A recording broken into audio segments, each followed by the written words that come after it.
Hi, ഞാൻ doctor Brian Oommen Thomas. ഞാൻ ഇന്ന് നിങ്ങളോട് സംസാരിക്കാൻ പോകുന്ന ലൈപ്പോസക്ഷനെ കുറിച്ചുമാണ്. കാരണം ലൈപ്പോസക്ഷനെ കുറിച്ച് കുറേ മിത്തുകൾ ഇപ്പം നിൽക്കുന്നുണ്ട്. ലൈപ്പോസക്ഷൻ എല്ലാവരും കരുതിയിരിക്കുന്നത് ഒരു വെയിറ്റ് ലോസ് പ്രൊസീജിയറായിട്ടാണ്. നമ്മുടെ വെയിറ്റ് കുറയ്ക്കാൻ വേണ്ടിയിട്ടുള്ള ഒരു പ്രൊസീജിയർ അല്ല ലൈപ്പോസക്ഷൻ. ജിമ്മിൽ പോയി വർക്കൗട്ടൊക്കെ ചെയ്തിട്ടും വയർ അത്രയും കുറയുന്നില്ല, അല്ലെങ്കിൽ ചെസ്റ്റിന് ഫാറ്റ് കുറയുന്നില്ല, തൈ ഫാറ്റ് കുറയുന്നില്ല, കൈയുടെ ഫാറ്റ് കുറയുന്നില്ല എന്ന് പലരും നമ്മൾ കംപ്ലൈൻറ്റ് കേൾക്കാറുണ്ട്. പക്ഷേ ഇവർക്കൊക്കെ എന്ന് പറഞ്ഞാൽ കൂടുതലും സ്റ്റബേൺ ഫാറ്റ് എന്ന് പറയുന്ന ഫാറ്റാണുള്ളത്. അപ്പോൾ ഇത് പ്രശ്നമെന്ന് വെച്ച് കഴിഞ്ഞാൽ നമ്മൾക്ക് ഇത് ഡയറ്റിങ് ചെയ്തിട്ടും അങ്ങോട്ട് അവർക്ക് അതൊരു ഷേപ്പ് ആവുന്നില്ല എന്നൊരു കംപ്ലൈൻറ്റ് പറയുന്നവർക്ക് നമുക്ക് ചെയ്യാൻ പറ്റുന്ന ഒരു പ്രൊസീജിയറാണ് ലൈപ്പോസക്ഷൻ എന്ന് പറയുന്ന പ്രൊസീജിയർ. സോ ഇപ്പോൾ പറഞ്ഞ പോലെ ഇപ്പോൾ ജിമ്മിൽ പോയിട്ടും ഡയറ്റ് ചെയ്തിട്ടും ഒന്നും ആ സ്റ്റബേൺ ഫാറ്റ് കുറയാത്തവർ ഇപ്പം എൻ്റെ കം ടു ഞങ്ങൾ ചെയ്യുന്നതെന്ന് വെച്ച് കഴിഞ്ഞാൽ ചെറിയ ഇൻസിഷൻസ് ഉണ്ടാക്കിയിട്ട് നമ്മൾ ക്യാനല യൂസ് ചെയ്ത്, ക്യാനല എന്ന് പറയുന്നത് ഒരു ട്യൂബ് ഇൻസ്ട്രുമെൻ്റ് ആണ്. ആ ഇൻസ്ട്രുമെൻറ്റ് യൂസ് ചെയ്തിട്ട് നമ്മളത് സക്ഷൻ മെഷീനിലോട്ടാണ് കണക്ട് ചെയ്ത് വെച്ചിരിക്കുന്നത്. ട്യൂമിസെൻ്റ് ഇൻഫിൽട്രേഷൻ എന്ന് പറയുന്ന അനസ്തറ്റിക് ഫ്ലൂയിഡ് ആണ് ആ ഏരിയയിൽ, അതായത് സ്റ്റബേൺ ഫാറ്റ് ഉള്ള ഏരിയയിൽ നമ്മൾ ആദ്യം ഇഞ്ചെക്ട് ചെയ്ത് കയറ്റിയതിന് ശേഷം നമ്മൾ ആ ഫാറ്റും ട്യൂമിസെൻ്റ് ഇൻഫിൽട്രേഷനും കൂടെ ചേർന്നിട്ടാണ് സക്ഷൻ ചെയ്തെടുക്കുക. അപ്പോൾ ആ രീതിയിൽ എടുക്കുന്തോറും പേഷ്യന്റിന് പോസ്റ്റ് ഓപ്പ് പെയിൻ കുറയുകയും ബ്ലീഡിങ് ഉണ്ടാവാതിരിക്കുകയും ഒക്കെ സഹായിക്കുന്ന ഒരു ഫ്ലൂയിഡാണ്. സോ നമുക്ക് ലൈപ്പോസക്ഷൻ എവിടെയൊക്കെ ചെയ്യാൻ പറ്റും? നമുക്ക് ഡബിൾ ചിൻ, താടിയുടെ കീഴ്ഭാഗത്ത് കാണുന്ന ഫാറ്റാണ് ഡബിൾ ചിൻ എന്ന് നമ്മൾ പലവട്ടം പറയുന്നത്.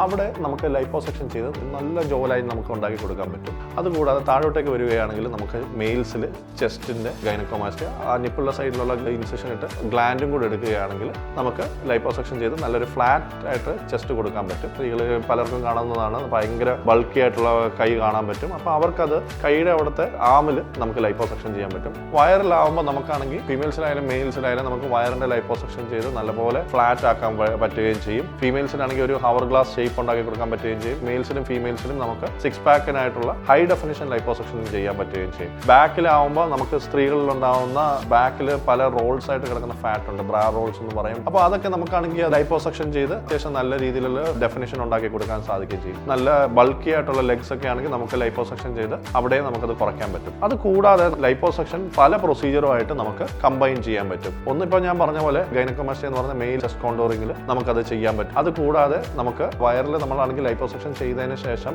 ലൂസ് ആയിട്ടുള്ള സ്കിന്നും കൂടെ കാണുകയാണെങ്കിൽ നമുക്ക് അബ്ഡോമിനോപ്ലാസ്റ്റി ചെയ്ത് അബ്ഡമൻ ടൈറ്റൻ ചെയ്യാം. അതായത് വയറിന്റെ സ്കിന്ന് നമ്മൾ ടൈറ്റൻ ചെയ്ത് നമുക്ക് കൊടുക്കാൻ പറ്റുകയും ചെയ്യാം. അതിന് ലൈപ്പോ അബ്ഡോമിനോപ്ലാസ്റ്റി എന്നാണ് പറയുന്നത്. അതുകൂടാതെ ബൾക്കി ആയിട്ടുള്ള ആംസിൽ നമ്മളാണെങ്കിൽ ലൈപ്പോസക്ഷൻ ചെയ്തതിന് ശേഷം ഭയങ്കര ലൂസ് ആയിട്ടുള്ള സ്കിൻ ഉണ്ടെങ്കിൽ നമ്മളത് ട്രിം ചെയ്ത് സ്മോൾ ആംസ് ആക്കി കൊടുക്കുന്നതിന് നമ്മൾ ബ്രേക്കിയോപ്ലാസ്റ്റി എന്നാണ് പറയുന്നത്. അങ്ങനെ പല പ്രൊസീജിയറായിട്ട് നമുക്ക് കമ്പൈൻ ചെയ്യാൻ പറ്റും. അതിൽ നമ്മൾ എപ്പോഴും കേൾക്കുന്ന ഒരു പ്രൊസീജിയറാണ് BBL എന്ന് പറയുന്ന ബ്രസീലിയൻ ബട്ട് ലിഫ്റ്റ് പ്രൊസീജിയർ. അത് നമ്മൾ വയറിൻ്റെ അവിടെ നിന്നും അല്ല ചുറ്റുമുള്ള പൊസക്ഷൻ ചെയ്തതിന് ശേഷം ആ ഫാറ്റ് നമ്മൾ യൂസ് ചെയ്ത് നമ്മുടെ ബട്ടക്സിന് സൈസ് കൂട്ടാൻ സാധിക്കുകയും ചെയ്യും. അതുകൂടാതെ നമുക്ക് ഹോൾ ബോഡി ആയിട്ട് നമുക്ക് 360 ലൈപ്പോസക്ഷനും ചെയ്യാൻ പറ്റും. 360 എന്ന് പറഞ്ഞാൽ നമ്മുടെ വയറിൻ്റെ ചുറ്റുവട്ടത്തുള്ള ഭാഗത്ത് കംപ്ലീറ്റ്ലി നമുക്ക് ലൈപ്പോസക്ഷൻ ചെയ്യുന്നതിന് നമ്മൾ 360 ലൈപ്പോസക്ഷൻ ചെയ്യാൻ പറ്റുകയും ചെയ്യും. ഇപ്പോൾ നമ്മൾ ചെറിയ ഏരിയയിലൊക്കെ ആണെങ്കിൽ നമ്മൾ ലൈപ്പോസക്ഷൻ നമ്മൾ ഡേ കെയർ പ്രൊസീജിയറായിട്ട് ചെയ്യാറുള്ളൂ. അല്ല വലിയ ഏരിയാസിൽ നമ്മൾ ഒരു ഇപ്പോൾ 360 ലൈപ്പോസക്ഷൻ അങ്ങനെയൊക്കെ ഉള്ളതൊക്കെ നമ്മൾ വലിയ എമൗണ്ടിൽ ഫാറ്റ് എടുക്കുന്നതൊക്കെ നമ്മൾ 1 ഡേ നമ്മൾ സിംഗിൾ ഡേ കിടത്തിയിട്ടേ വിടത്തുള്ളൂ.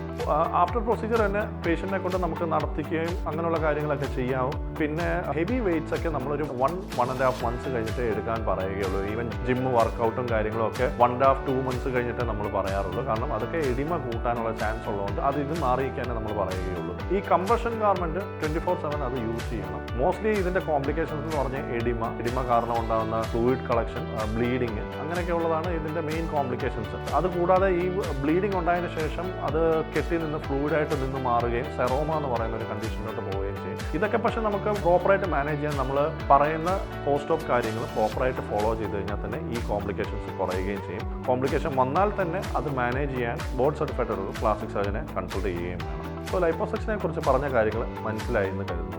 അപ്പോൾ ഇങ്ങനെയുള്ള ഒരു പ്രൊസീജിയർ വേണമെന്നുണ്ടെങ്കിൽ you can confidently go and consult a plastic surgeon and you can go ahead with the procedure. This is a simple procedure for you and this will boost your confidence. Thanks for watching.